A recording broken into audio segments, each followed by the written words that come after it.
Good morning. Welcome to today's meeting of the Assembly Committee on Government Affairs for their 2025 legislative session. Will the Secretary please call the roll? Assembly members Carter. Present. DeLong. Present. De Silva. Here. Edgeworth. Flanagan.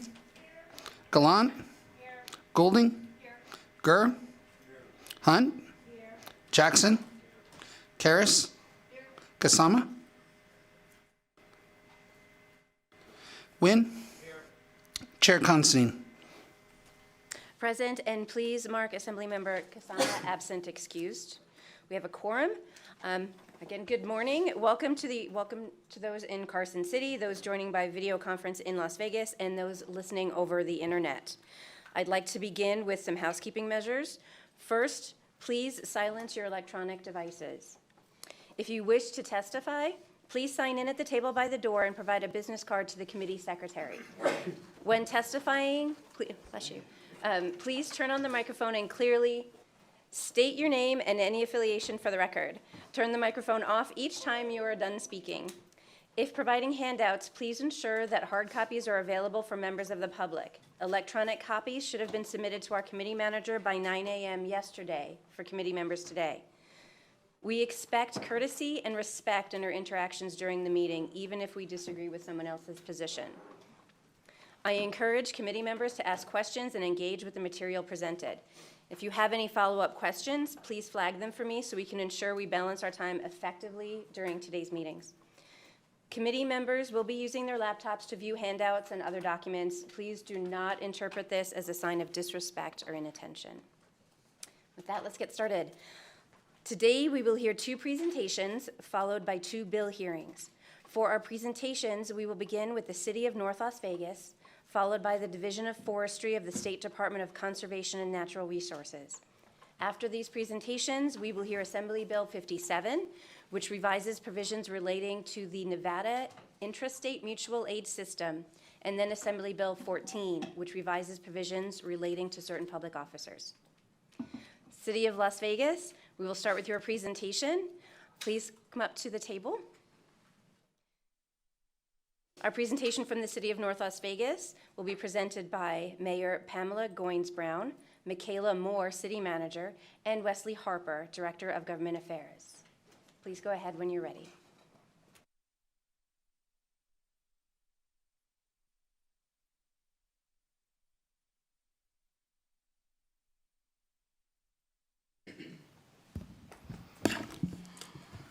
Good morning, Chair Considine, Vice Chair Wynn, esteemed members of the Assembly Government Affairs Committee. It is my distinct honor to welcome the Honorable Pamela Goins-Brown, Mayor of the City of North Las Vegas and first Black mayor in Nevada's history, as well as Michaela Moore, first Filipina American to be the city attorney for City of North Las Vegas, as well as the first Filipina American to be the city manager of the City of North Las Vegas. My name is Wesley Harper. I am the Director of Government Affairs for the City of North Las Vegas. With that, I welcome Mayor Goins-Brown.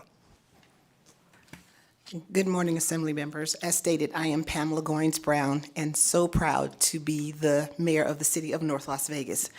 I'm honored to be here today as we celebrate not only our economic achievements, but also share how we're turning economic growth into a quality of life that every resident in North Las Vegas can enjoy. Before we get started, I want to take a moment to honor a true hero. Last week, our city suffered a heartbreaking loss. North Las Vegas police officer Jason Roscoe gave his life protecting the people he swore to serve, making the ultimate sacrifice in the line of duty. Jason Roscoe was a protector, a guardian of our community, a man who wore the badge knowing full well the risk that came with it. His sacrifice and unwavering commitment to public safety exemplify the spirit of service that should inspire us all. The City of North Las Vegas will remember Officer Roscoe with gratitude, and his legacy will continue to guide our efforts in building a safer and stronger community. I'd like to take just a short pause for remembrance.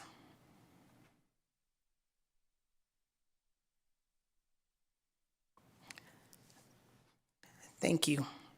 I'd like to begin our story from economic growth to community well-being.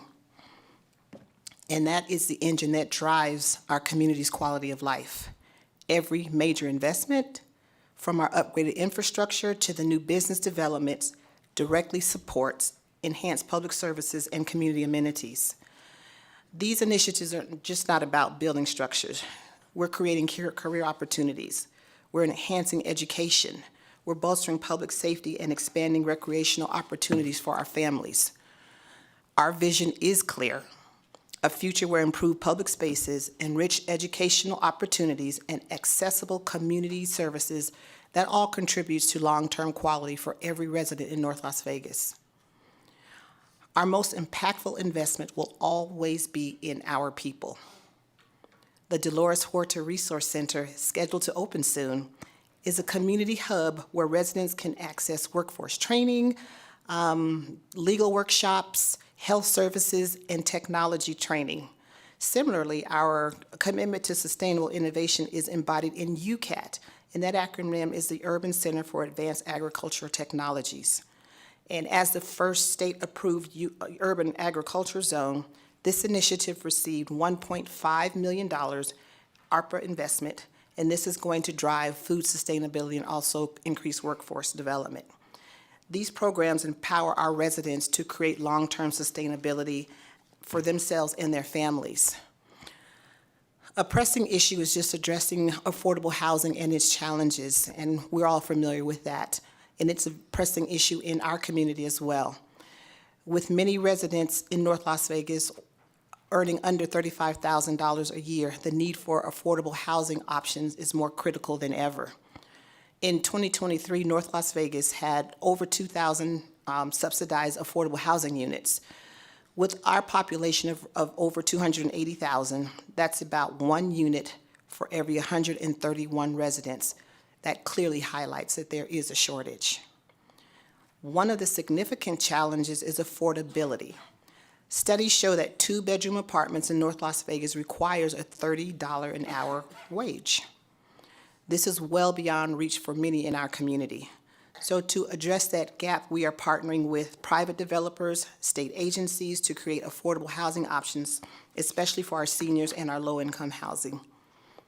Over the past 2 years, our investment have totaled $4.1 million, generating a return on investment of $153 million, which has helped us deliver over 839 new affordable units. Nearly half of those are already completed. We are also taking steps to support those looking to purchase homes through targeted home buyer programs. Currently, $155 million has been allocated to support programs run by organizations like Chicanos por la Casa, Nevada Partners, and Community Services of Southern Nevada. I'm sorry, I said that amount wrong, $1.55 million. My apologies. So we have planned an additional $1.3 million for future projects, including $500,000 for micro-enterprise housing and $800,000 for expanded homebuyer assistance programs. To further support these initiatives, we have updated our development codes to comply with SB 150 and SB 213. We're also working with Clark County and the state just to secure funding for third-party organizations to collect housing data as required by AB 213.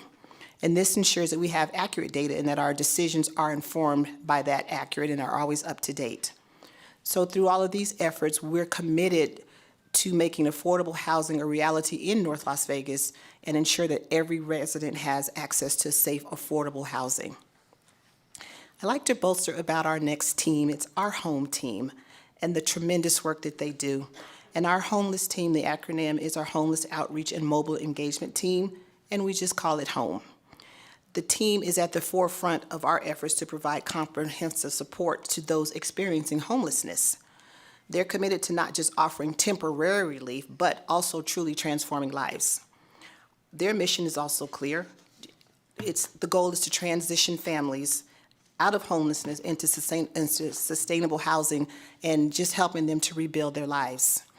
Last year, we achieved over 88% success rate for individuals and even more remarkable, 93% for our families. And that success is very significant just for our community so that they are no longer on the street and they're securing a path toward long-term sustainability, and we also want them to be self-sufficient. Their achievements underscore our commitment to addressing homelessness head-on, and we are ensuring that every member of our community has the opportunity to thrive. We also are investing in our public spaces and just breathing new life into our neighborhoods. We're making significant upgrades to our world-known Craig Ranch Regional Park, investing $23 million through our capital improvement program. And I'd just like to highlight some of those upgrades. We're creating 6 multi-use fields along with an adjacent parking lot, and that will provide versatile spaces for sports and our community events. $1.7 million investment in LED park lighting. That will be a safety feature, but it also extends the park use in evening hours. The installation of Apex, a mobile stage, and it's 42 by 20, an Ultra HD screen and state-of-the-art sound system, and that'll just elevate the park's capacity to host live events and community gatherings. Plus, we're also planning a new roof at the AMP. Our BLM project grants totaling roughly $58 million. We have secured $58 million in BLM grants to fund multiple projects, including the expansion of Craig Ranch Regional Park by adding an additional 20 acres and adding a dedicated pickleball complex. We know how popular pickleball is, a fitness circus, and solar lighting. In partnership with UNLV and Clark County School District, we are developing a 14-acre children's science and nature park just to merge education and recreation with our youth. Also exciting, we're extending the Northern Beltway Trail by 1.5 miles, just to focus on healthy living in the city of North Las Vegas. Project Sparkle is one that brings sparkle to my eye. It's just our way of improving our parks in the city of North Las Vegas. And we're doing this in several phases. Phase 1, we're renovating 8 parks in the downtown area, where construction is slated to start within the next few months. Once these parks shine, we plan to expand the program to 12 additional parks south of Craig Road in our more mature neighborhoods in the city of North Las Vegas. We're just revitalizing these green spaces. And lastly, our tree inventory initiative, supported by a $1 million U.S. Forest Service grant, is making significant impact on our urban environment. So by using state-of-the-art technology to assess and enhance our tree canopy, we've not only improved our city's natural beauty and air quality, but we've also earned the Tree City USA designation from the Arbor Day Foundation last year. All of these initiatives just play a crucial role, just creating safer, more attractive, and engaging spaces across the city of North Las Vegas. As you know, I am a retired educator, and educator is just a lifelong goal for me. And I am just proud and excited about the initiatives that we have in North Las Vegas to empower and support our schools. For the 24-25 school year, we awarded $280,000 in micro grants to local educators. These funds are directly aimed at improving the goals of student achievement, reducing absenteeism, boosting teacher retention, and enhancing family engagement. We have an education advocacy committee that works hard in making sure and ensuring that these goals are met throughout the schools in North Las Vegas. Since 2022, using ARPA funds, we've distributed a total of 600,000 microgrants to support education just from the ground up. Something is really, really exciting. Last year, we provided 258,000 grants to the Silver State Education Foundation to launch the Homegrown Teacher Program at Canyon Springs High School. The program is just designed to create a pipeline of local teachers by mentoring them, guiding them, and offering them resources to students who commit to staying in our community and teaching in North Las Vegas. Currently, 50 students are enrolled in the program, making a promising step toward developing future educators within our community. And I understand that next year the program is slated to grow to more than 70 students that had expressed interest in participating in it. And in April, we host our 3rd annual mariachi competition at Craig Ranch Regional Park, and it continues to grow. Last year, we had 25 middle and high school mariachi programs competed. So beyond these targeted programs, over $27 million has been provided through ARPA funding to support 81 projects that benefit youth, our veterans, and local nonprofits across the city. At Cristo Rey St. Viator, a college preparatory high school, we awarded $135,000 in grants in round 2 of our funding. This grant was used to purchase 2 large passenger vans, and these vans will just help students who are in the corporate work program to less burden their parents in transporting them from school until their work assignments. And this also helps just to bridge the gap in creating a workforce development to prepare our students for the future and their career successes. Our libraries are evolving into powerful engines for workforce development in North Las Vegas, and we're just transforming our traditional library spaces into resource centers.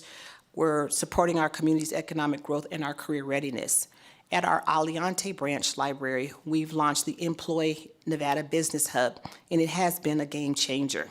It's tailored for job seekers, entrepreneurs, offering critical resources, career counseling, workshop, and huge network opportunities.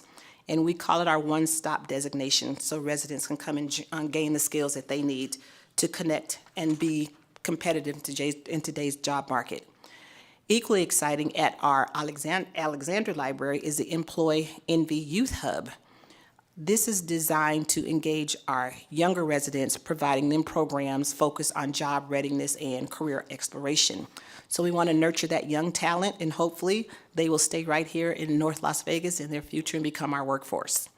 We've installed new study pods across our libraries, just offer, quiet spaces, modern spaces where our residents can focus on their professional training and their skill development. When completing these facilities, our free tutoring services are offered so that all of our community members have access to continuous learning opportunities, and also that supports workforce readiness. So by investing in these initiatives, we're empowering people to build a stronger, more competitive North Las Vegas.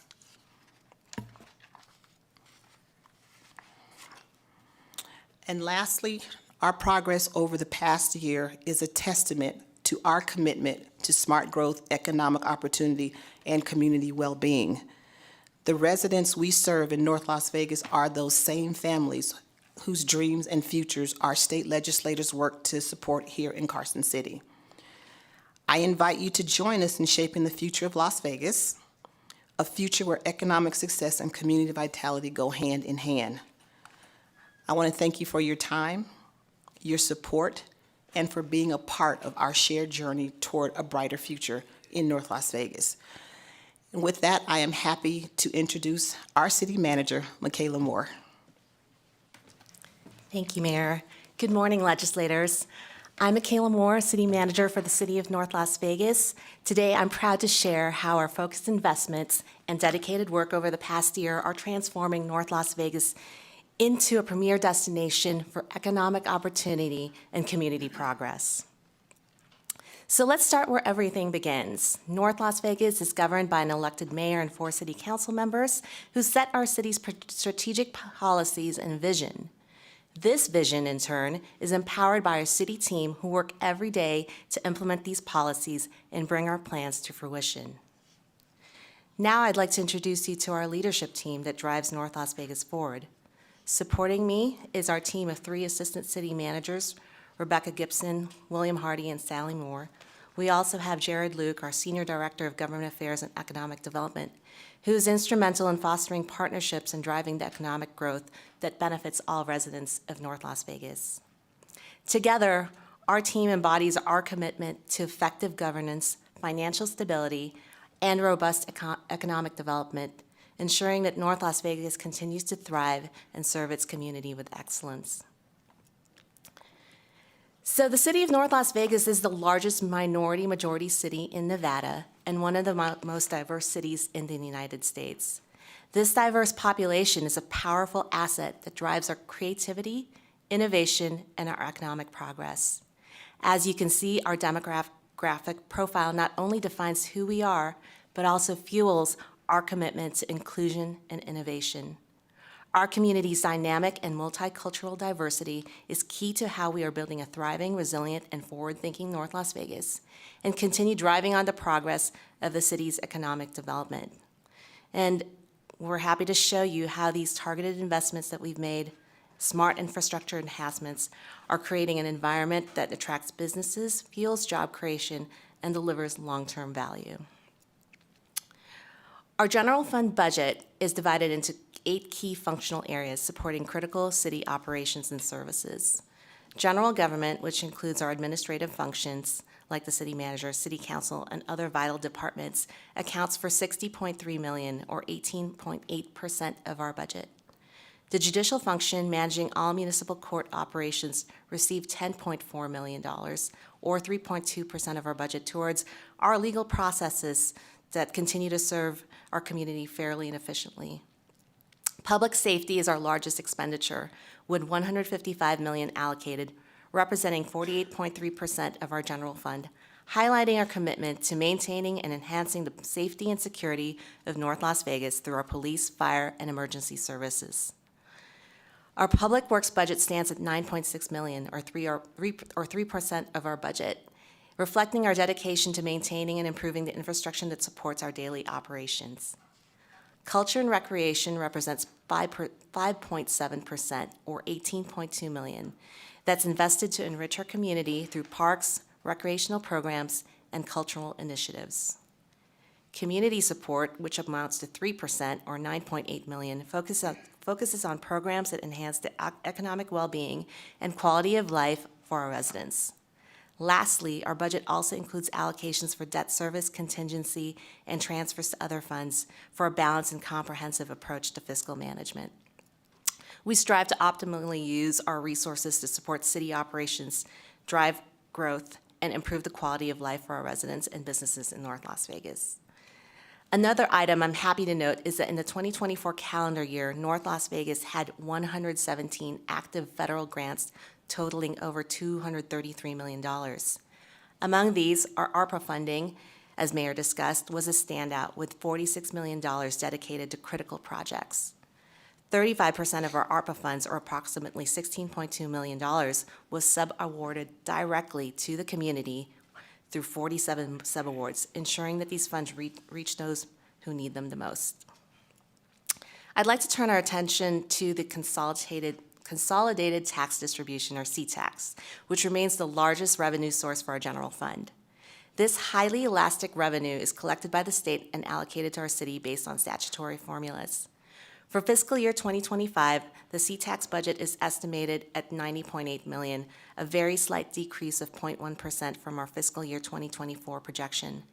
Despite this dip, CTAX continues to provide 34.1% of our total general fund revenues, underscoring its critical role in our budget. However, we have seen some concerning trends this year. So far, CTAX revenue is negative year over year for every month, and our latest allocation is down 46.8% compared to last year, largely due to some state accounting issues. This volatility presents challenges as we strive to balance our budget. Looking back between 2018 and 2024, CTAX revenue increased by $33.3 million. During that same period, our expenditures for public safety alone increased by $38.3 million. This comparison highlights the growing demands on our budget, even as our revenue streams evolve. While CTAX remains our largest and most vital revenue source, the current challenges remind us of the importance of continual fiscal vigilance and innovative solutions. We must address these fluctuations to maintain our financial stability and continue delivering essential services to our community. Now, let's talk about our Language Access Plan. It's a key initiative designed to ensure that every resident in North Las Vegas can fully engage with our community services. The plan guarantees that all residents, regardless of the language they speak, can easily connect with city services. By providing real-time AI translation during public meetings, we enable our residents to actively participate in civic discussions, ensuring their voices are heard. In times of crisis, timely communication is critical. Our plan ensures that emergency alerts are delivered in multiple languages, including Spanish, Tagalog, and more, so that every resident receives crucial updates. We believe that language should never be a barrier to opportunity, and so with robust language assistance, businesses and job seekers can access the resources they need, supporting overall economic development and workforce participation. Our initiatives extend to family services as well, connecting parents with education resources and community programs, ensuring that our children and families have the support that they need. And we are committed to ongoing improvement. Through resident feedback and the efforts of our Language Access Committee, we will continually enhance our services to meet the evolving needs of our community. And just to note, our plan does fully align with federal and state requirements, specifically Nevada Assembly Bill 266 that was passed in 2023, Title VI of the Civil Rights Act, as well as the American with Disabilities Act. Ultimately, our language access plan removes language barriers, fosters engagement, supports economic and workforce growth, and empowers our families, ensuring that North Las Vegas remains a leader in inclusive governance. Now, let's take a look at the projects that are already fueling our economic engine. Let's start with Hilo Park. In January, we broke ground on Phase 1 with Agora Realty and Management. This project is setting the stage, offering a dynamic commercial lifestyle that will serve nearly 400 new single-family homes. Looking ahead, Phase 2 will introduce a multi-purpose sports venue, a grocery store, and additional retail and dining options, further driving economic activity in the area. The Downtown Gateway is a $200 million capital investment spread over 19 acres. This redevelopment project has already begun creating 900 new career opportunities for our residents. This project is going to enhance the city's medical infrastructure with a recent addition of Pueblo Medical's state-of-the-art facility, while Agora manages additional tenant discussions that promise to expand our local healthcare offerings. And so really, we're hoping that this is going to give our residents the ability to stay close to home instead of having to drive to Las Vegas or Henderson to find health care. And our 135-acre medical campus, strategically located in our job creation zone near the VA hospital, will serve as a transformative center for healthcare and economic activity, solidifying North Las Vegas as a leader in regional medical innovation. Now, I know you've all probably heard about Apex. Apex Industrial Park is a cornerstone of our growth strategy. With over 7,000 acres dedicated to innovation and opportunity and 25 million square feet of building space under development, Apex is rapidly becoming the region's industrial epicenter. The Kroger Distribution Center, an 885,000 square foot facility, has already benefited from significant state-backed tax abatements, showcasing the potential for high-impact industrial investments. Apex's proximity to major transportation routes is ideal for U.S. and international companies in industrial, manufacturing, and logistics sectors. So our economic success is really built on reliable, modern infrastructure. The Garnet Valley Apex Water and Wastewater System represents a $900 million investment by S&WA, private partners, and our city. S&WA will be able to maximize its water resources by treating and recycling 99% of the water used indoors in its service area. From there, the wastewater will be treated and returned to Lake Mead to extend the availability of our water resources through return flow credits. This critical infrastructure will support Apex's continued growth, further attracting U.S. and international companies and positioning North Las Vegas as a leading hub for manufacturing and logistics. The 1.25 million gallon Apex elevated water tank will be raised next week and scheduled to be operational by June 2025. It guarantees a dependable water supply and ensures fire flow protection and foster continued growth at Apex until the S&WA water line is complete in 2028. This water tank will then further serve as fire flow protection once the wastewater system is completed. Plus, our Public Works team is also hard at work executing $38 million in upgrades along Las Vegas Boulevard, specifically near City Hall. If any of you guys have driven there, I've affectionately called that our cobblestone road. Coupled with a full LED conversion of city lighting, these improvements are going to boost energy efficiency and reduce maintenance costs, directly benefiting our community. So I do want to take a moment to spotlight our business license division, one of the key drivers in fostering local entrepreneurship and economic growth in North Las Vegas. We pride ourselves on our fast and efficient service. Our team is dedicated to helping budding entrepreneurs get started quickly. We're proud to share that many business licenses are issued in as little as 24 hours, and our standard turnaround is within 1 week. This speed is crucial in today's fast-paced business environment. In 2024, we issued 1,219 business licenses. By streamlining the licensing process, we remove unnecessary barriers for new businesses, encouraging innovation and more creation of jobs. The $17 billion in revenue declared by commercial businesses in this time period demonstrates that our strategies for sustainable growth and diverse funding are yielding real, tangible results. Now, efficiency is also critical in today's competitive economic landscape. Our new online self-certification for contractors is a game changer. By replacing outdated in-person classes with a streamlined digital process, we're accelerating the city's permitting and certification procedures. This means projects can begin faster, reducing administrative delays, and keeping our business community moving at the speed of business.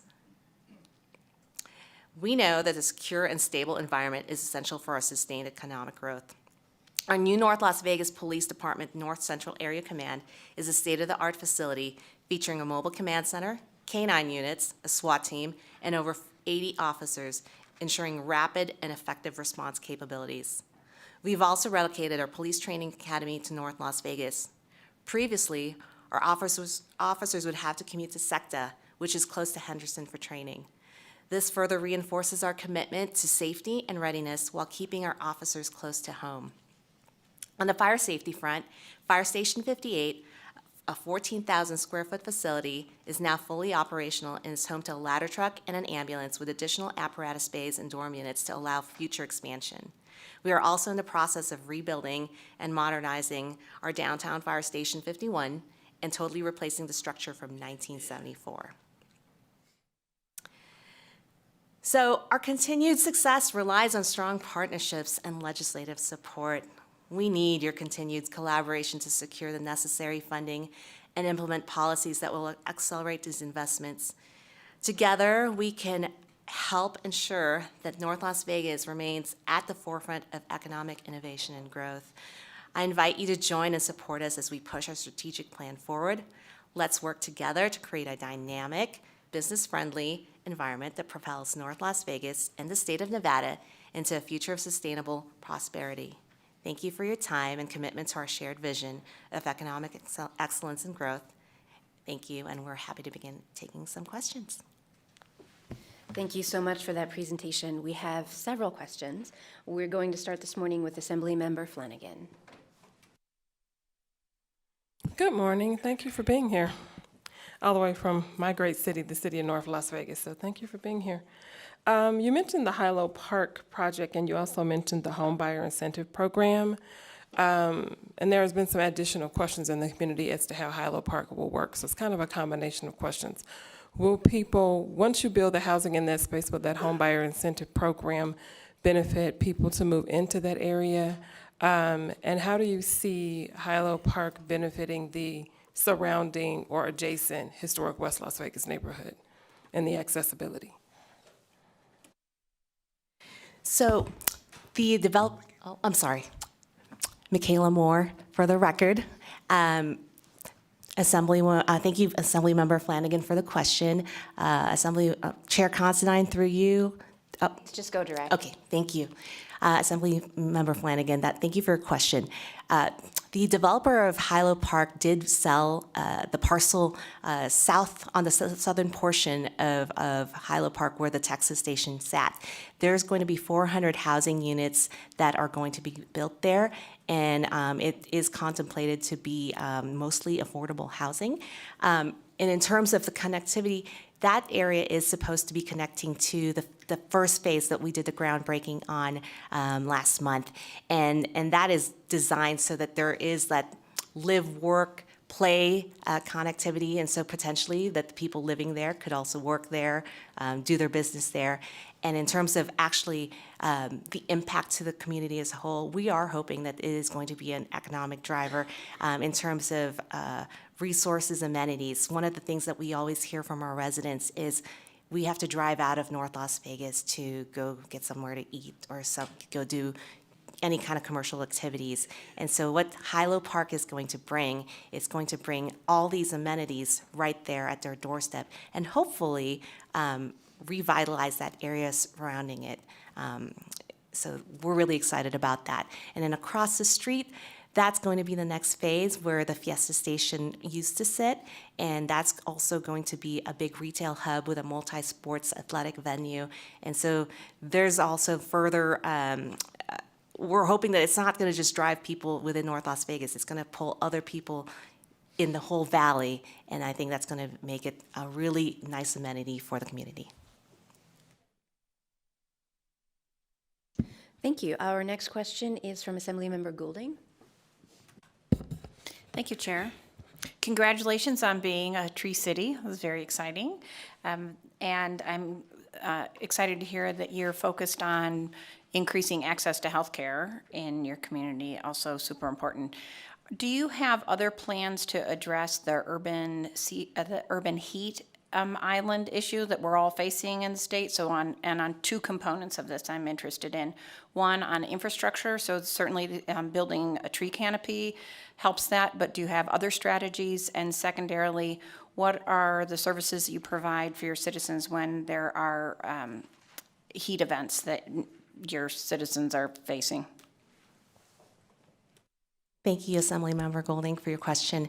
Michaela Moore for the record. So the tree events are very popular. We just launched that. We hired a municipal forester last year. His name is Eddie Rodriguez. He has become a legend in North Las Vegas just because trees are very, very popular. And you're absolutely right. We have a heat island especially in North Las Vegas. And so we secured a grant, as the mayor noted, to get more trees into the city. And we've also partnered with different agencies and groups so that they can give free trees. And we've actually had several of these tree giveaway events, and the line starts very, very early in the morning, and those trees go very quickly, like 30 minutes. And so we are looking at other initiatives and other grant funding to further enhance all of the tree offerings. We're also looking at that as we're expanding our roadways, because sometimes, in the medians, we can also provide some more coverage there as well as on the sidewalks. So it is all part of our design in the city. We're looking at more tree coverage and more tree canopies so that we can provide more shelter and combat that heat island effect. Follow. And what kind of services do you provide when we're in the middle of a heat event? So we're in the middle of the heat event. Oh, I'm sorry. I'm Assemblymember Golding. Thank you for the question. Michaela Moore for the record. We do have services. For example, our fire and emergency management services are usually on hand if there is a severe heat warning, and we can get out to the community. We also have been working with RTC to provide more of those shade shelters, and so we do put out those kind of activities out there so that we can respond in the event that there's some elevated heat events. Thank you for the question and the response. Our next question is from Vice Chair Nguyen. All right, thank you, Chair, and thank you, Mayor and Manager Moore, for being here. And of course, the team has such a great presentation. It's so colorful. It's like waking me up. Just wanted to kind of ask you, you spent the last few slides on economic development, and I'm really, really inspired by that. As a small business owner myself, I wanted to make sure that we have cities across the state provide a lot more access to entrepreneurs that want to start out doing great things for the community. I'm just wondering if you do, and this question might not be new to you because you probably heard me asking other cities, do you keep track of data such as veterans-owned businesses, women's-owned businesses, and the types of services that you would put on to assist those demographics?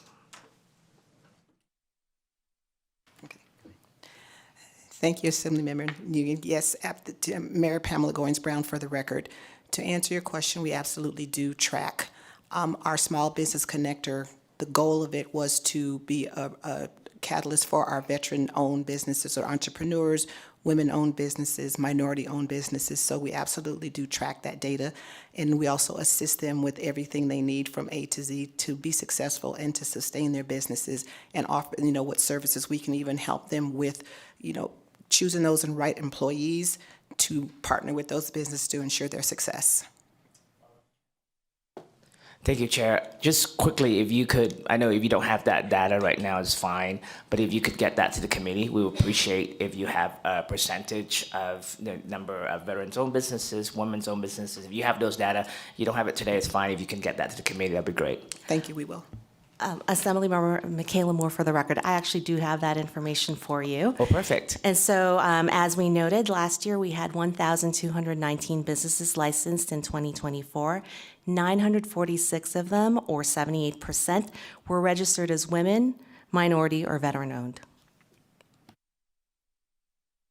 That's a great number. Thank you. Thank you, Chair. Thank you. Next question is from Assemblymember De Silva. Thank you, Chair. And thank you, Mayor Goins-Brown and Manager Michaela Moore for this, and team for this great presentation. It's very informative. I'm a child of North Las Vegas. I grew up on Civic Center Lake Mead. One of the most, people got to understand is economically depressed areas in the entire state when I was growing up. And, when I was a young person, there was this daily barrage of news stories about like how the city was in fiscal crisis. It was on the verge, an existential economic crisis.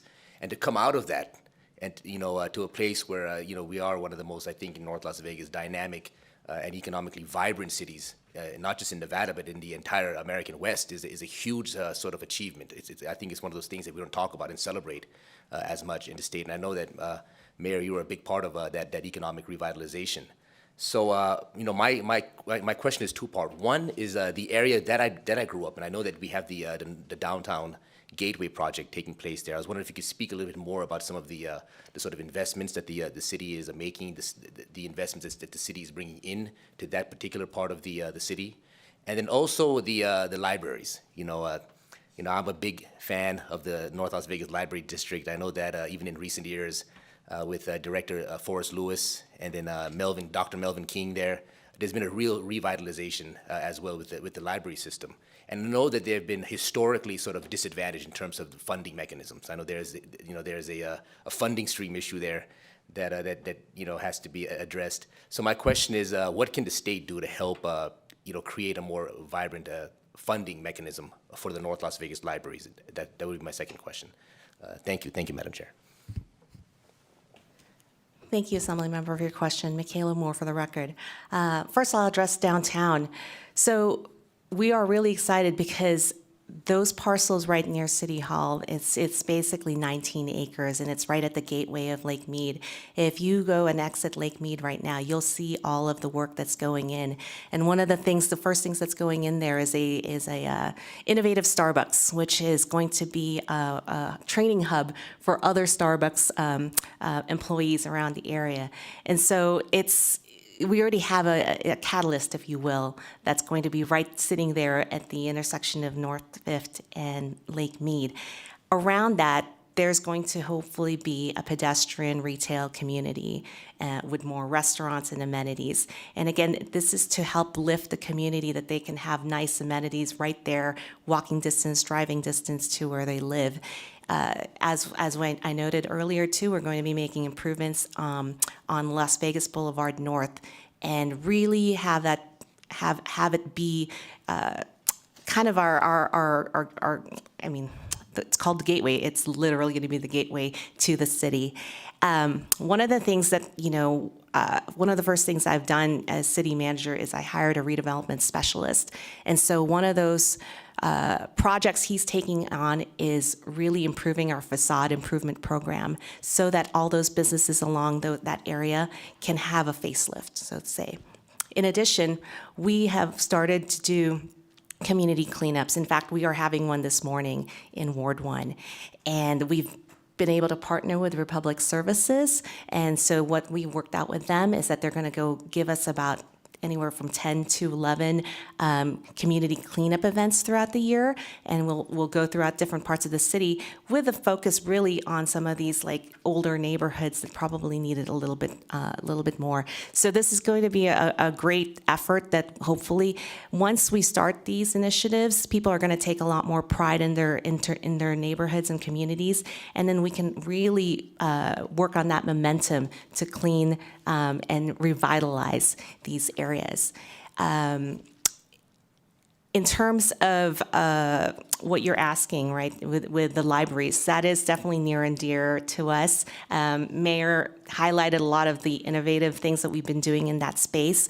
As you noted, our libraries are probably at capacity. If you have been to Aliante, the programming there is incredible, and they are always fully booked. Story time is apparently a very, very popular thing, and it's always fully subscribed. And so one of the things we are looking at is as our city continues to grow, especially towards the northeastern part of the city, that's going to be a vacant area in terms of a void for library services. And so Director Lewis is looking to hopefully one day build a library there so that all those rooftops that will be eventually going into that area will have a physical library space. As you noted, that we're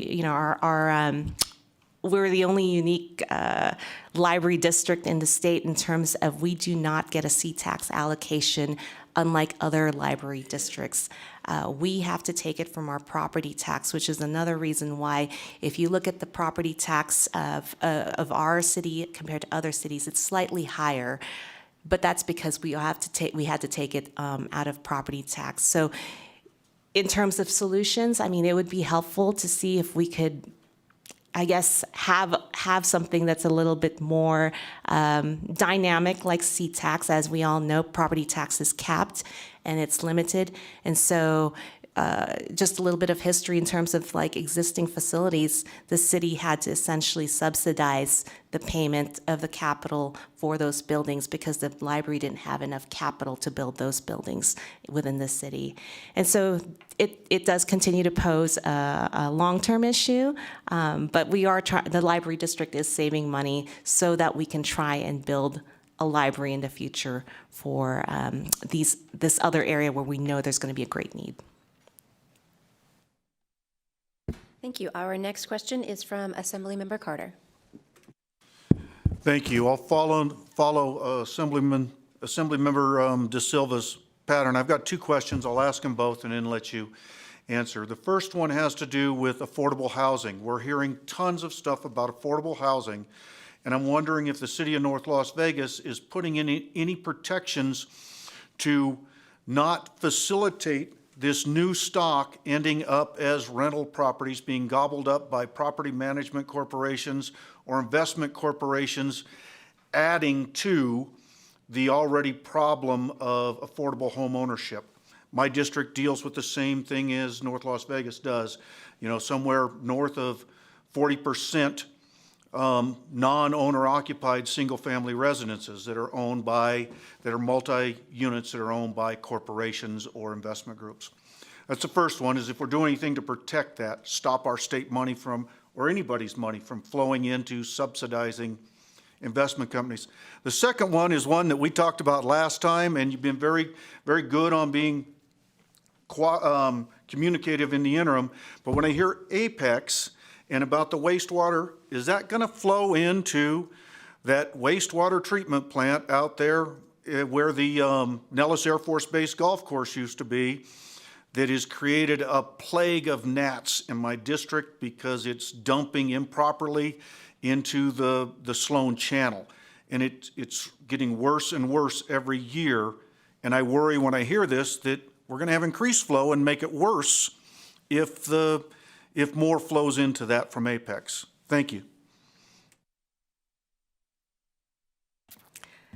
Thank you for your question. Michaela Moore for the record. That's a really good question on affordable housing. It's a really tricky scenario because sometimes, and we've had experience where you're right. Sometimes we have engaged with parties, and that's just part of the process, and they don't deliver, or they decide they want to change the project as it goes along. It's a challenge for sure. In terms of managing the ownership, that I think is going to be, I will, as an attorney or as a former attorney, property rights are tough, and trying to put constraints on that kind of issue is challenging. So if there's ways that we can talk about that doesn't abridge constitutional rights, I'm happy to for the city to entertain that. But it is a challenge to try and restrict, put those kind of restrictions on some of these affordable housing. What we're doing is we're just trying to vet when we do have these funding available to provide for these developers. We're just trying to do a better job of vetting them so that we can perhaps avoid these kind of situations. With respect to your other question, I am very familiar with the Sloan Channel issue. In fact, we are in construction of remediating that issue so that those issues with the NAT, we've been in conversation with Commissioner Tick-Segerbloom because that is also his area. And so we've been trying to remedy the issue. Hopefully it's going to be addressed within the next year when that's completed. I'm not quite sure if the line is going to be going through that area, so I don't know the answer if that's the case. But it is essentially so that we can get the return flow credits and recycle that water. But yes, hopefully we will be taking care of the NAT issue, and it should no longer be a problem. And I'll just piggyback. Thank you for your first question, Assembly Member Carter, and I'll just, Mayor Goins Brown, for the record, just add on to that. And we know that there is a bill coming in this session, that will hopefully limit companies from buying more than 100 properties a year, so we'll be watching that bill closely. But I think we're at an advantage in the city of North Las Vegas. We intentionally have great partners, developers, residential, multifamily or single-family developers, and those are conversations that we have, what's best for our communities in our city, and so hopefully that can curtail some of those concerns and some of those issues moving forward, because it is about building those communities, and we want to make sure that we have affordable products also, but we want to have, be proud of home ownership by individuals, not by corporations. Thank you. Our next question is from Assemblymember Karras.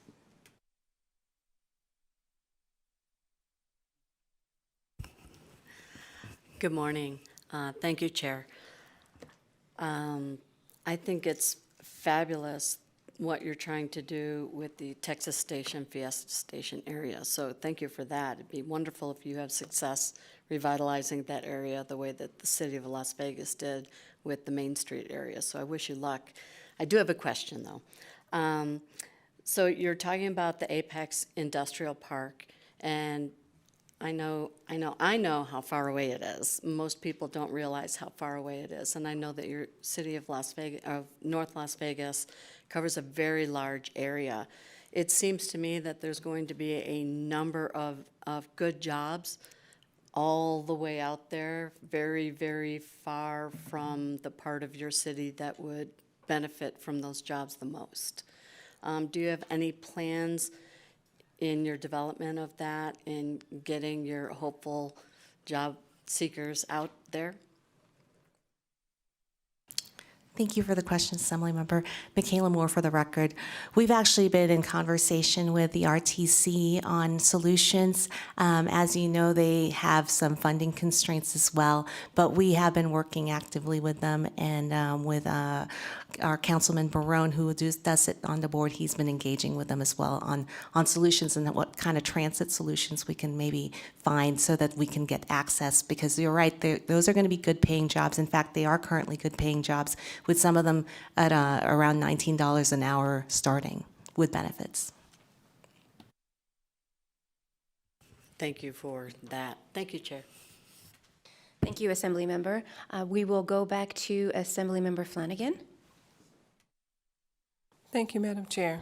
We've had a lot of conversation this morning about housing, and you guys have made some really great mentions. So for this is just a point of clarification for understanding. If you could explain to me what micro enterprise housing is, and then my second question hinges on education. And you talked about the homegrown teacher program and the $258,000 that's been allocated for that, and that you have 50 students in it. So I just wanted to understand what it cultivates. It's roughly $5,000 a student, but I'm not sure what the funding is being used for. Thanks. Thank you, Assemblymember Flanagan. Pamela Goins Brown for the record. For the micro enterprise housing, we're looking at housing where people are able to live, sort of like a live-work type scenario. We're also giving them training to expand their skill set and just building success and also offering an affordable place to live, so to speak. For the homegrown teacher program, the investment is, the end goal is to have students who are in the program to go through a series of training. They may come out with, I'm not sure if they come out with any CU credits. I'm not sure if that's what they even call them anymore, been retired for a while now, just to further their educational skill set, and we're investing in their future so that when they go into their secondary, post-secondary education, they have credits going into that program so they can start right there and build on and become a licensed teacher, and hopefully they will come back and work in schools in North Las Vegas. Thank you for that information. Thank you. Our next question is from Assemblymember Gallant. Thank you, Chair. Thank you for the presentation. I just have a couple questions. I'd like to go back to, is it slide 10? 6, sorry. About the success rates for that program. What are the benchmarks that measure success for this particular program?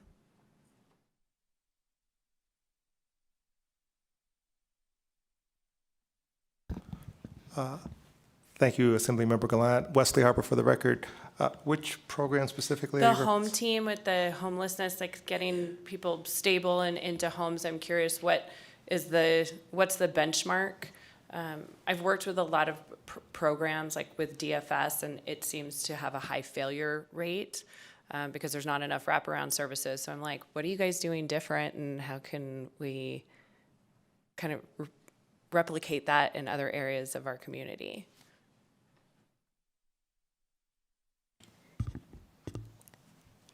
Thank you for the question, Assemblymember Michaela Moore, for the record. You know, what we try to do is we try and do personal support. We go and meet with these individuals through our home team and try and figure out what is it that they need, because every situation is unique. And so we have been really successful in at least trying to find them somewhere to go for the evening or the day. And then in terms of long-term transitional housing, we do have some metrics. I was going to try and see if I can pull them for you right now, but I don't have them right at this instant, but we can certainly get it to you because we have had a lot of great success in terms of trying to find, like you said, wraparound services or other kind of solutions for our homeless or our housed population. I appreciate that. Thank you. I'd love to get that information. Can I one more question? Okay. In terms of North Las Vegas's Justice Court, is there any discussion or plans to be able to allow online filing? Anyway, and by the way, your clerks now are so much nicer over the last 2 years, so thank you for that as well. Thank you, Assemblymember, for that compliment. Michaela Moore, for the record. You know, I'll just say that holistically, I think the city has gotten into a much better place ever since we've been able to do the turnaround. I think the turnaround created a lot of stress for our employees as well as us. And now that we've been able to get the city into a healthy position, I think everybody's mindset and the culture that we have at the city has tremendously improved. And so I think that's definitely helped in terms of the customer service that you're seeing, is that people are much happier. Now, I guess I want to just clarify, are you talking about the North Las Vegas Justice Court or the Municipal Court? Okay, because the Justice Court is Clark County. Oh, sorry. We're the Municipal Court, yes, yes. but we have fantastic people over there. I will highlight that one of the great things about our municipal court is we've really, in conjunction with our home team, as well as the Community Correctional Center, is we've tried to take a rehabilitative and compassionate approach to people that are encountering issues or getting into the legal system. So we, the municipal court just actually hired a court programs administrator to further enhance our Veterans Court program, as well as our now a juvenile program, and just some other different things so that we can definitely take a look and see if there's pathways to avoid having a conviction or a record for certain people who maybe just fell on a hard situation and are willing to turn things around. So it's really great to see the collaboration with the court, because a lot of them are homeless that do come into that kind of a system. Assemblymember Pamela Goins-Brown, for the record, I just wanted to piggyback on some of the successes from our home program. Is we have a couple of employees that have experienced homelessness in themselves. And so I think when you put that together in front of another person who's experiencing those same issues, you're more able to relate and build that relationship with that person. They're going to trust you more because you've been on that side of the table, and they see that and they see your successes. So I think that attributes a lot to our success numbers. Thank you, Assemblymember. Our final question is from Assemblymember Jackson. Hey, good morning. Good morning, Mayor. So I have the honor to represent Assembly District 6, which have two municipalities, Las Vegas and North Las Vegas. With Hilo Park, there has been concerns to me about the Walmart that's right there on Cary. And there has been concerns that it may be destroyed. I know the area is already a food desert, and it's difficult to go grocery shopping. I just want to know if that is confirmed, will be destroyed with the development of Highland Park, or will the Walmart still be there? Thank you for the question, Assemblymember Michaela Moore, for the record. My understanding is there's no plans for Walmart to go away. In fact, they have something on the Planning Commission that's coming up, or I think is currently pending, which is they're going to be adding some gas pumps on, I believe, the south side of Walmart. And so my understanding is that they're not going away anytime soon if they're actually enhancing their property.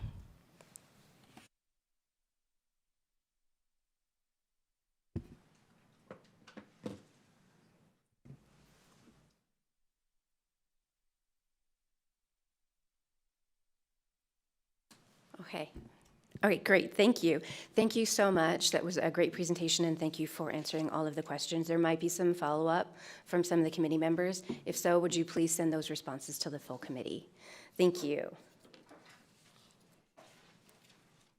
Enjoy your day up in Carson City. Thank you very much, Chair. Next, we have a presentation from the Division of Forestry. With us to present today are Casey Casey, State Forester Fire Warden. Okay, great. Please go ahead whenever you're ready.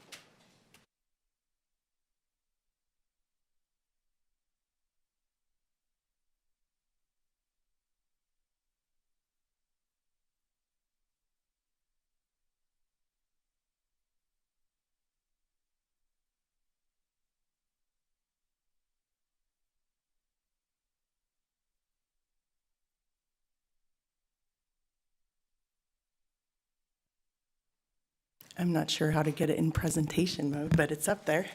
I did one job today.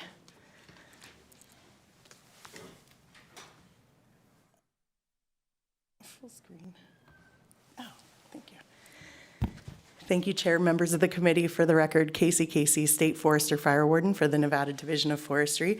It's a pleasure to be before you today to talk about some of the programs that the Nevada Division of Forestry gets to implement. So just to give you an idea, our mission is to protect and enhance Nevada's ecosystems and communities through natural resource stewardship and wildfire management. I will talk a little bit about what that means in a minute. We do this through a multitude of key programs. I used to list them all. It was a little bit more confusing. So here's just a general idea of the programs. So, part of our natural resource management, we protect all trees, plants, species in the state of Nevada, from the tops of the mountains to the bottom of the desert. And everything in between. The programs you heard earlier in North Las Vegas with the mayor speaking about urban forestry, that comes through the Division of Forestry as well. We are concerned about heat islands, and we are part of the Tree City. Those come through us. So we're very excited to be a part of those programs as well. Obviously, wildfire suppression is a part of land management because it's the biggest threat that we have to our ecosystems and communities. So the division not only has suppression assets, helicopters, crews, engines, but also a big part in prevention and mitigation, making sure that we're watching trends in fire starts and trying to make sure that we help educate mainly humans on how to not start fires. And then mitigation, doing a lot of the fuel breaks and other defensible space around homes and all of those types of things with our partners. One of the things you'll notice is that all of the issues that face our ecosystems and communities, they're not independent to the Division of Forestry. It takes all of us to actually implement these programs. State, federal, local government, municipalities, all of us have to work together. I own, by statute, less than 1% of the land in the state. It's mainly state parks. So we also have the ability in statute to work with all of our partners, federal and local. We also protect endangered plant species, cacti, Christmas tree permits, and a list of fully endangered species in the state. So we have a responsibility to make sure that we try to make sure that they don't go extinct. And then we do have the Conservation Plant Materials Program. We have 2 nurseries, state tree nurseries, and 1 seed bank, one in Washoe Valley, one in Vegas. The seed bank is up here in Washoe Valley. And the purpose is to sell conservation plant materials for conservation purposes. We also do donations to some of the free tree giveaways that you heard earlier this morning. I want to highlight a couple of the programs where we really do have strong partnerships and intersect with all of our partners. The Nevada Shared Stewardship Program, it started back in 2019, signed by the governor on behalf of the state of Nevada. It was a 5-year agreement. It was kind of like, we already do this, so why are we signing an agreement? However, it's looking at stewardship as it relates to wildfire issues. How are we going to, the trend is more fire, bigger fire, more destructive fire that we've been seeing over the last 20 years. How are we collectively going to mitigate that? We've worked alongside our federal partners very well for many years.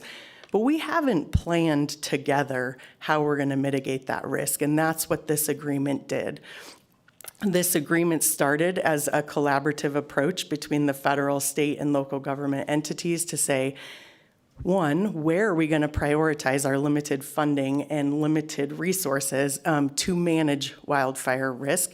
So we defined 13 landscapes across the state, and anyone who's heard me give this speech before knows that 20 years ago we tried to do this as an interagency collaborative, and we couldn't even agree on the problem, let alone how we were going to solve it, because we're very jurisdictional in our approaches, and we have our own agency things, and everybody was fighting over who was going to get what.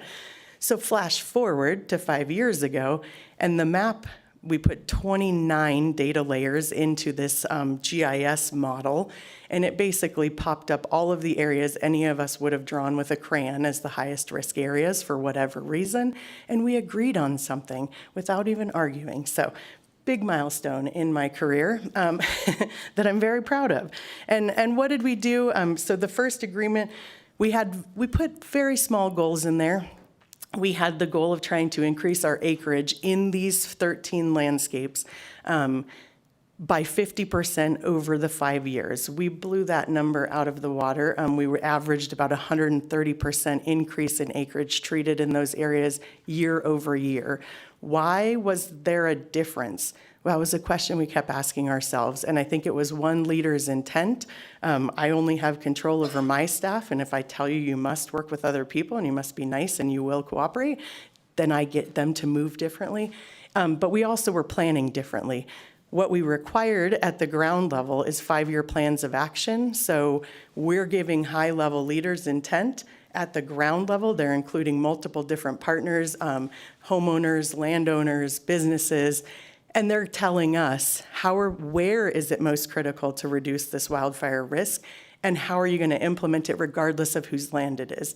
If the highest priority treatment is the Forest Service directly adjacent to this community, then the state and the local government will be out there addressing that issue until it's complete, which it's never complete in vegetation management. We always have to come back. So unfortunately, this is a forever thing. And then we move to the next. And so over the term of the first 5 years, we had 954 treatments in these 13 landscapes, totaling just under 400,000 acres. And that's not all the acres we treated collectively, but that's in those priority landscape areas, with almost 90 cooperators in these programs.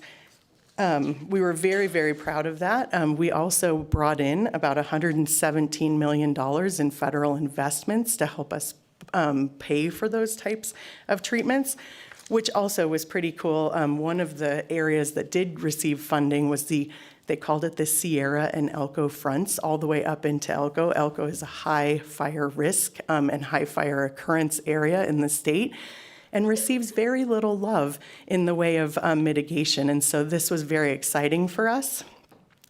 This is a photo of Smokey, of course, because he's cute, but also of the new signing. So we accomplished our first 5 years, and then we're like, what are we going to do for the next 5 years? So we had a re-signing in November of this year down in Clark County. The governor signed on behalf of the state. One of the things I should say about Nevada's Shared Stewardship Agreement is it was different than every other agreement across the United States. There are 42, I think, states that have signed on to shared stewardship agreements. Those agreements in every other state are between the State Forestry Agency and the U.S. Forest Service only. And that's because we've had 100 years of partnerships managing the forests of the U.S. But in Nevada, we recognized early in the planning phase that partnership wasn't going to work. The BLM is a large landowner. We had other entities that needed to come in. We have the Department of Wildlife who's looking at habitat, but habitat is ecosystem health and resilience. And so we all have these missions that kind of drive toward the same thing. So we included all state agencies and all federal agencies. I will tell you that caused us a lot more work and a lot more debate on words in an agreement in the first 5 years. But it was very, very successful, and now other states are mimicking our agreement. So for the next 5 years, we again kept the 50% increase in acres over the 5 years. We hope to continue to blow that out of the park. This year alone, we treated 190,000 acres, which was 70,000 acres more than last year. So we're really proud of that. We're wanting to come up.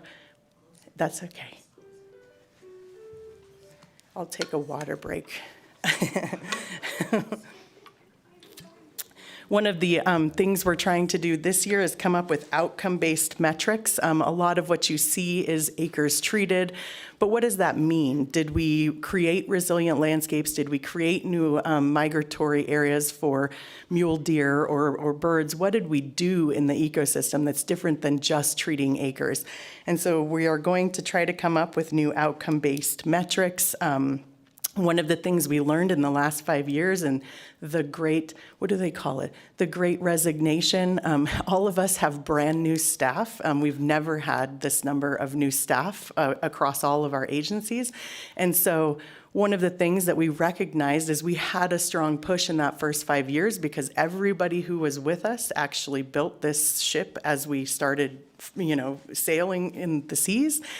Then they were gone, and now new people come in and they're like, I'm focused on my NDF projects only, or I'm focused on my Forest Service projects only, and the partnership is too hard. It takes time, and so we don't want to focus on that. So we are now implementing an orientation program that's interagency across all of our divisions. We're going to go out across the state of Nevada and orient our new partners, our new staff to why this is important and why this moves the dial in land management. And so that's something new that we're going to start this year. One of our other programs is the Wildland Fire Protection Program. This is a cooperative program between local government and fire protection districts and counties and the state of Nevada, recognizing that we're seeing more fire in these ecosystems, and counties have so does the state too, but counties have a very hard time budgeting for the increased costs as we start to affect more homes and landscapes. The costs go directionally up from there. And so this is a buy-in program based on risk and cost to the state for local government and fire protection districts. And in return, we pay for all their fire bills over 24 hours, so that mutual aid period when we all agree to just help each other out. One thing to note is that our average over the last 20 years in initial attack success rate, that first 24 hours when we get a fire out, was 95%. Last year, we were at 100%. That was luck. It was just a year where we had very little fire. This year, we were at 96.6%. Part of the reason we're seeing higher success in getting those out is because Nevada is one of the only states in this cooperative agreement that has local government assets, city, county, and municipal fire districts in our interagency dispatch centers. That took us a long time to get them in there and a lot of debate over whether they belonged in there. But if we're truly dispatching the closest available resources to try to get a fire out quickly, we have to look at local government. And so that was one of the things that we did in this program. It also sends those municipalities then tier into our master agreement with the federal agencies and our state-to-state agreement, and we can send them out of state. We have the highest participation in the Wildland Fire Protection Program that we've ever had. It's an opt-in program. You can opt in and opt out whenever you want.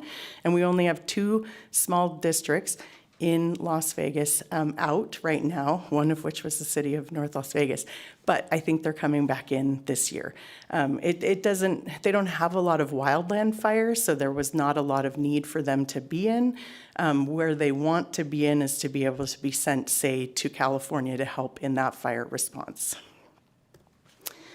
And one of our other programs that we're really proud of, it's an interagency program. The Fire Adapted Nevada Coordinator sits within the Division of Forestry, but it truly is, again, an interagency approach with local government, state government, federal government. There's a 3-tiered approach to actually having an effect on fire. 1 is creating resilient landscapes. 2 is ensuring you have safe and effective wildfire response. And 3 is making sure that your communities are adapted to live with fire. And we're never going to exclude fire from these ecosystems. So we need to make sure that our homes are built in a way that actually can withstand fire. California, Hawaii, there's been many examples of home-to-home ignitions.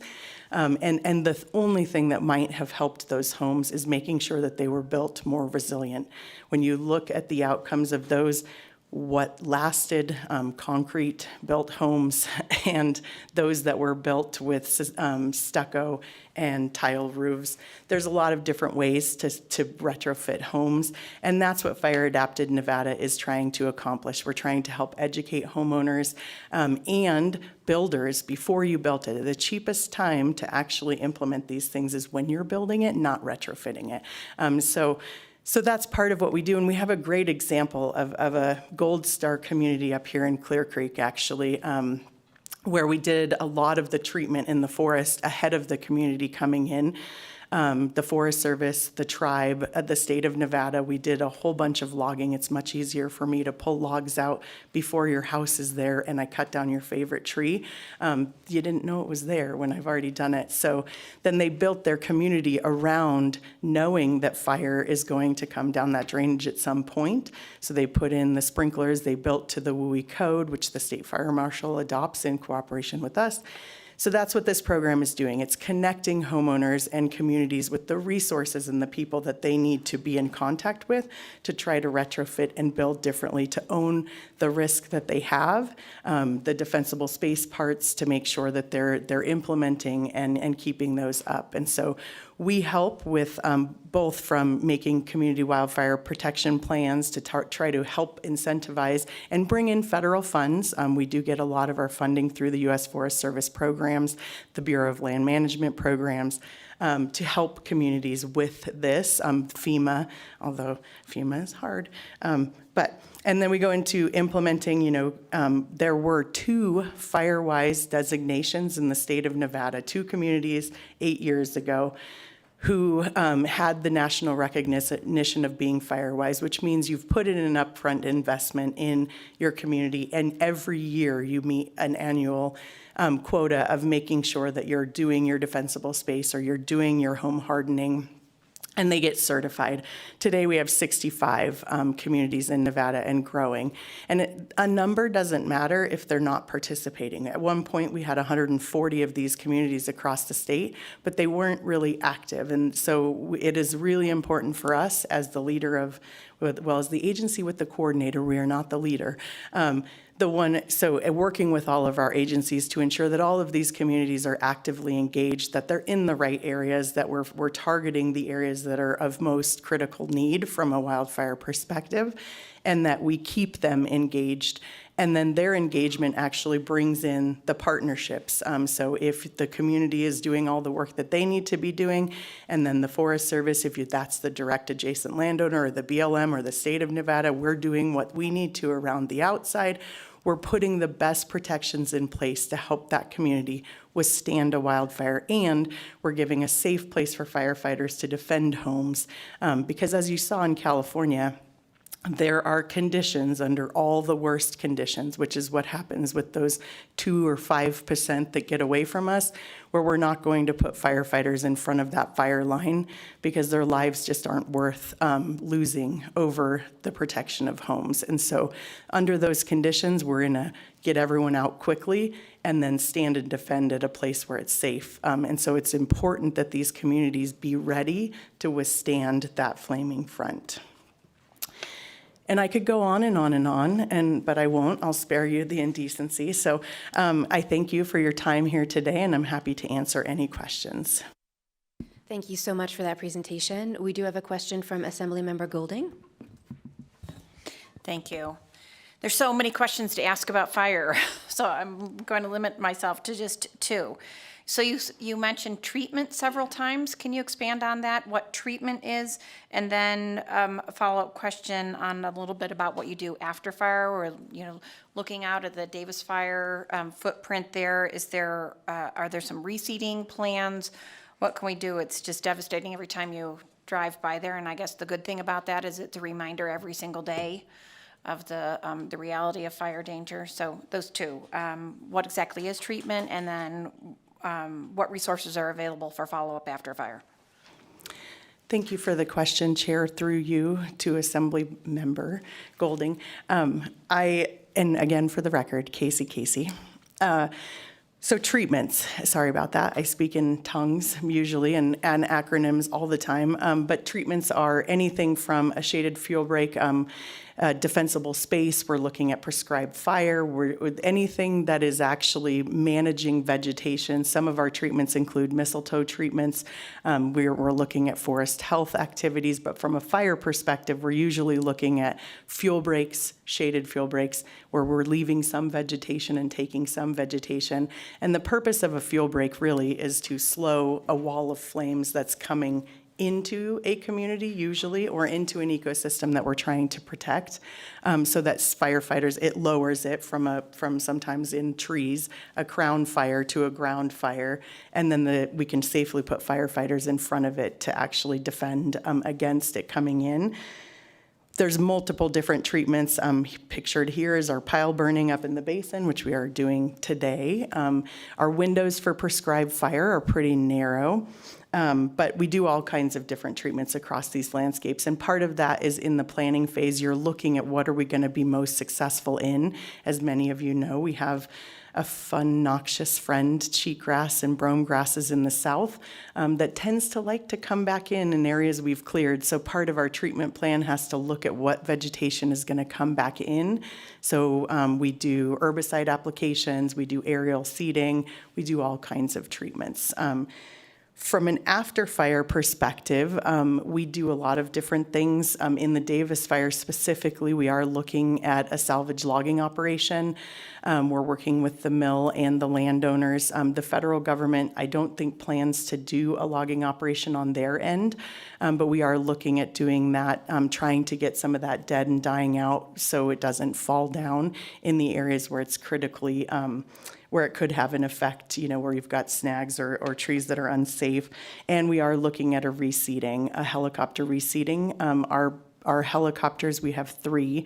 We do have a seeding bucket. We just have to get it plugged back in, and then we're going to be up there seeding. And we're waiting for weather windows where we've got moisture coming in after. It's a fine balance in the driest state in the nation to try to get seed to grow and plants to grow.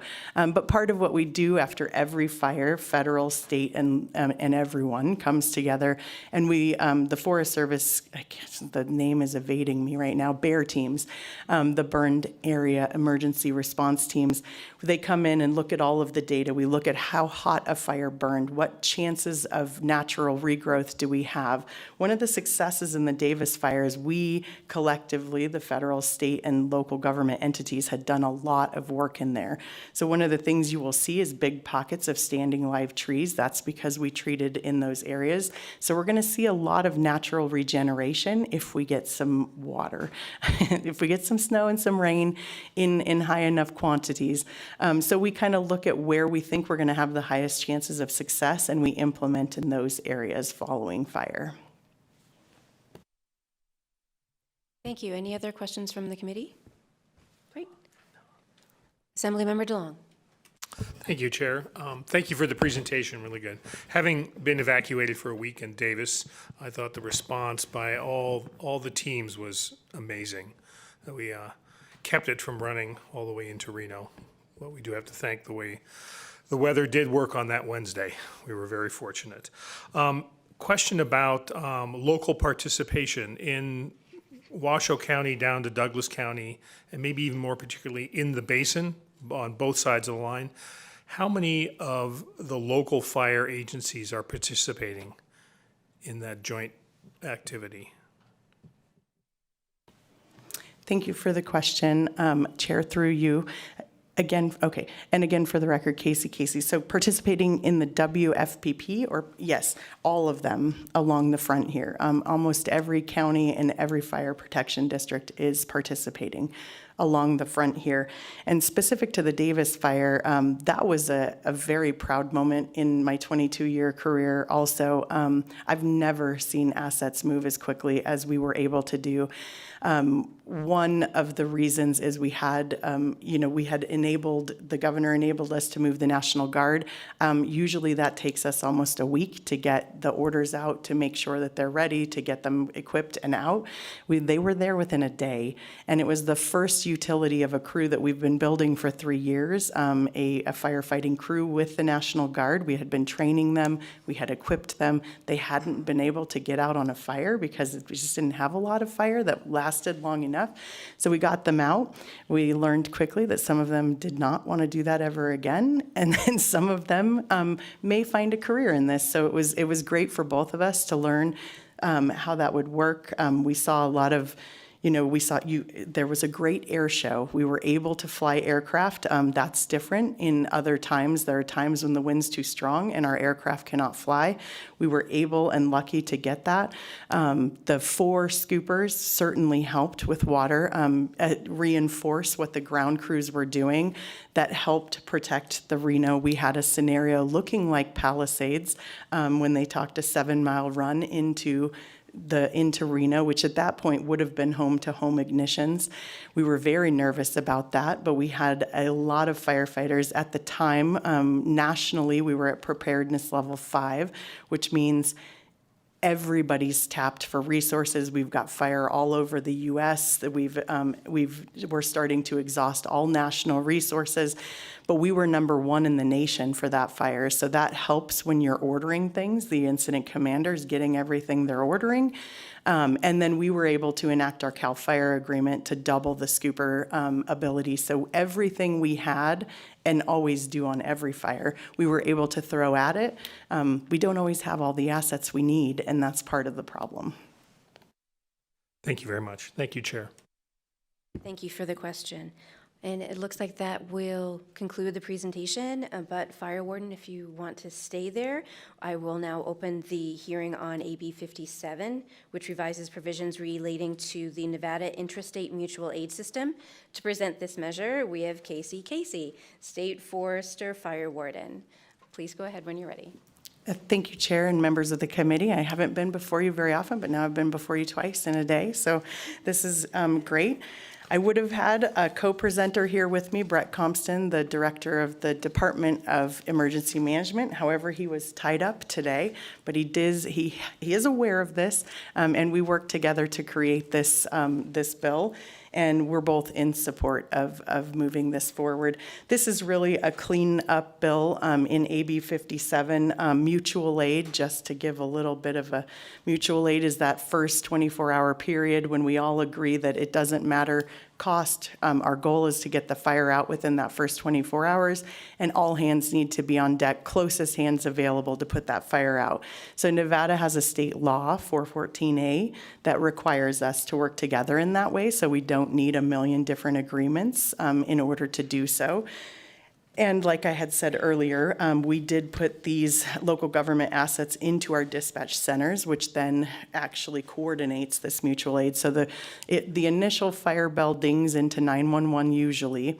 Immediately when it's identified as a wildland fire, it moves into one of our 5 interagency dispatch centers across the state, 2 of which the state own, Elko and Minden, 3 of which the federal government owns. And we run those centers cooperatively between all of our agencies. Whoever the leader is, it doesn't matter if it's a Forest Service employee, a BLM employee, our employee, we dispatch what's necessary to go to the fire.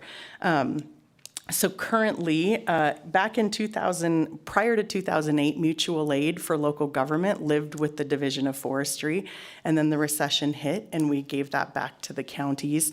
At some point, the Department of Emergency Management picked it back up, and 414A was created in 2015. Some point, and I'd have to check my notes because I'm kind of bad at dates sometimes. I think it was in 2020. When the responsibility was pushed back to the Division of Forestry, the government, the GFO and LCB Fiscal actually brought the 2 of our agencies together because we were both paying for the same thing. We had dispatchers on 24 hours a day. They had dispatchers on 24 hours a day. It's for wildfire response. Their dispatch center didn't talk to our dispatch center, so things were getting crossed in the response, and it didn't make sense to have 2 agencies managing this. So DEM still will maintain mutual aid response across the state for all other emergencies. This clarifies that NDF handles it for wildfire suppression. And then we would co-manage the state's mutual aid committee together so that we ensure that we have all the proper training and resources available and rostered in all of our systems to make sure that whatever it is, an earthquake or a fire, we're working very well together. And with that, I'd be happy to take any questions. Thank you for the presentation. Committee members, do we have any questions? Okay, seeing none, I will move to testimony on the bill. Testimony can be provided in person in Carson City, via video conference in Las Vegas, or over the phone. Further instructions for providing testimony in a bill can be found on the agenda. Each person has 2 minutes to provide testimony. Please keep your remarks to the point and avoid repetition. First, we will hear testimony in support of AB 57 here in Carson City.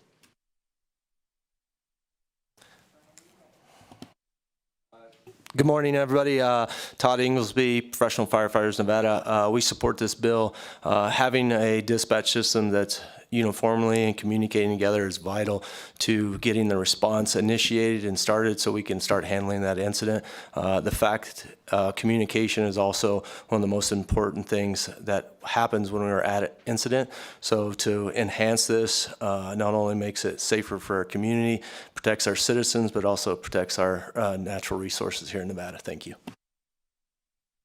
Good morning, Chair, members of the committee. For the record, Paul Moran from the Vegas Chamber. The Chamber supports the bill as the Chamber supports efforts to modernize and better align state operations and efficiencies. The Chamber also has a long-standing history of supporting mutual aid agreements as it better protects Nevada families and businesses in our communities. Thank you very much.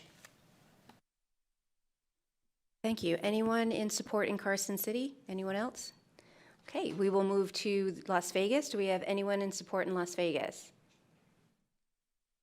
Does not look like we do. AVH, do we have anyone on the phone in support for AB 57?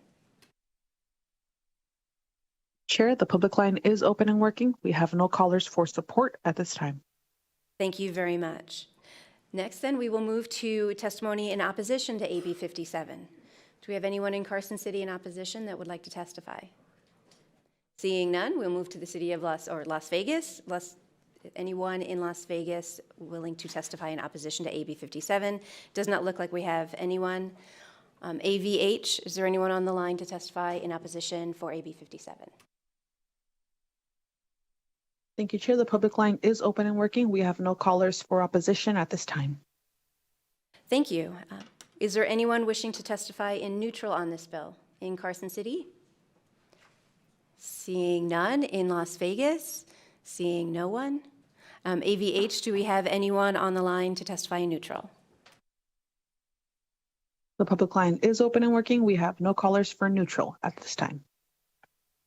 Okay, thank you. Is there any last statements you'd like to make?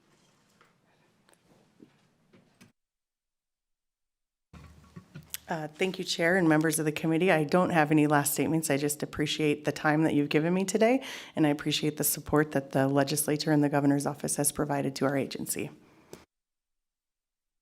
Thank you very much. I will now close the hearing on AB 57. I will now open the hearing on AB 14, which revises provisions relating to certain public officers. To present this measure, we have Jennifer Berthume, Government Affairs Manager, Nevada Association of Counties. Please go ahead when you're ready.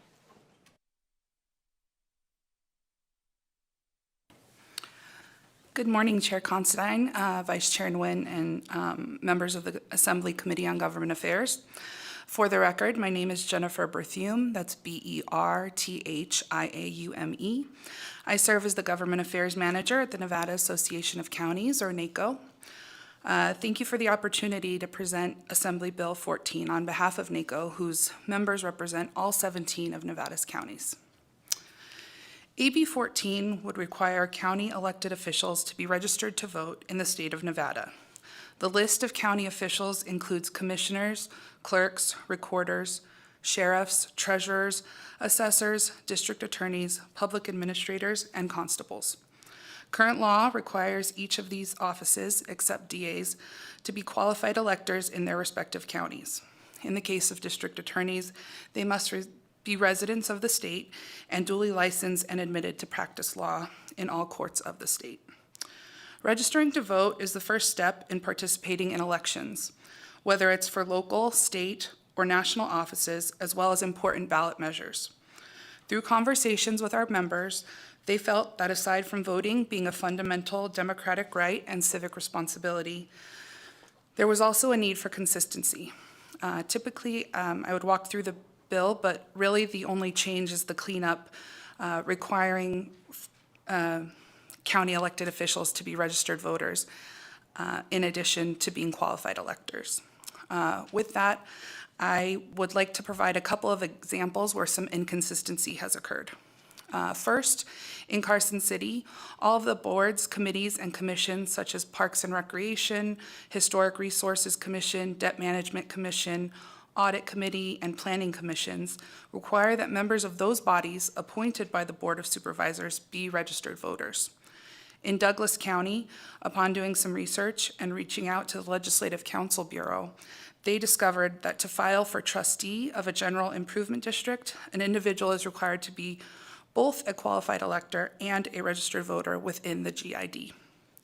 Additionally, on the national level, we found that over 30 states require county commissioners to also be registered voters. This completes my presentation of AB 14. At the pleasure of the chair, I'm happy to take any questions the committee may have. Thank you, Ms. Berthune. Any members' questions?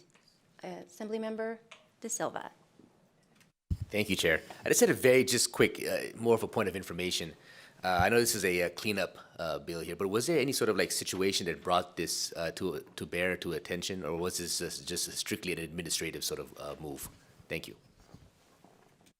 Thank you, Assemblymember De Silva. Jennifer Berthium for the record. Yes, it was just an administrative cleanup that some of our member counties brought to light and wanted to make a consistency in law for. Thank you. Our next member question is from Assemblymember Flanagan. Thank you, Madam Chair.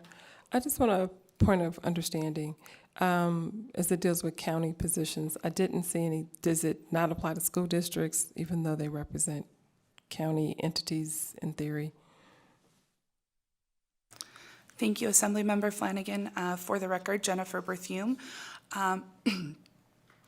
In our conversations with LCB in drafting the bill, they had given us a comprehensive list of other offices that a comprehensive bill would affect. In the fact that we do represent counties and our members are counties, county commissioners, we felt that it was best to stick to those offices and did not consider school districts in that. Thank you. Do we have any other questions from committee members? Okay, thank you for the presentation. Next, we will hear testimony on the bill. Testimony can be provided in person in Carson City, via video conference in Las Vegas, or over the phone. Further instructions for providing testimony on a bill can be found on the agenda. Each person has 2 minutes to provide testimony. Please keep remarks to the point and avoid repetition. First, we'll hear testimony in support of AB 14 here in Carson City. I see no one approaching the table. We'll move to Las Vegas, support testimony for AB 14. I see no one in Las Vegas. AVH, do we have anyone on the phone lines in support for AB 14? Chair, the public line is open and working. We have no callers in support of AB 14. Thank you. We will move to testimony in opposition of AB 14. Do we have anyone here in Carson City? Seeing no one, move to Las Vegas in opposition. I see no one in Las Vegas. AVH, do we have anyone in opposition to AB 14 on the phone?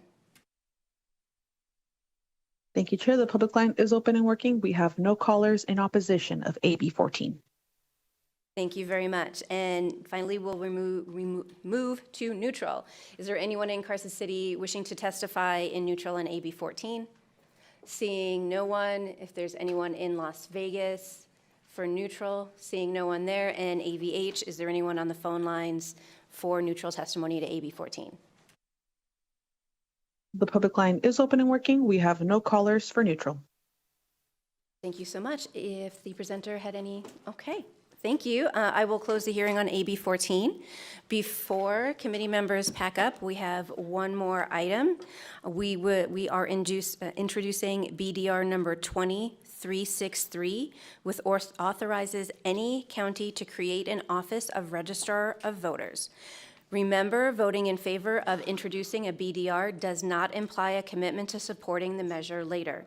All this action does is to allow the BDR to become a bill and enter the legislative hearing process. I will now entertain a motion to introduce BDR 2363. Assembly Member and Vice Chair Nguyen made the motion. Is there a second? Second. Second, made by Assembly Member Carter, who seconded the motion. Any discussion? All those in favor say aye. Aye. All those opposed say nay. The motion carries. Thank you. And we will now move to public comment. As a reminder, members of the public can provide public comment in person or telephonically and may submit public comment up to 24 hours after the meeting. Instructions for providing public comment can be found on the agenda. To provide public comment telephonically, dial 888-475-4499. When prompted to provide the meeting ID, enter 811-9964-4074, and then press pound when prompted for a participant ID. Each person will have 2 minutes to provide testimony. You may also submit written public comment to the committee up to 24 hours after the hearing. Please remember to clearly state and spell your name for the record. Is there any public comment in Carson City? Please step forward. Seeing none, is there any public comment in Las Vegas? Seeing none, AVH, is there anyone on the phone line for public comment? The public line is open and working. We have no callers for public comment at this time. Thank you so much. That will adjourn this meeting. Our next meeting is Thursday, February 13th at 8 a.m. That concludes our meeting. The meeting is adjourned. Thank you.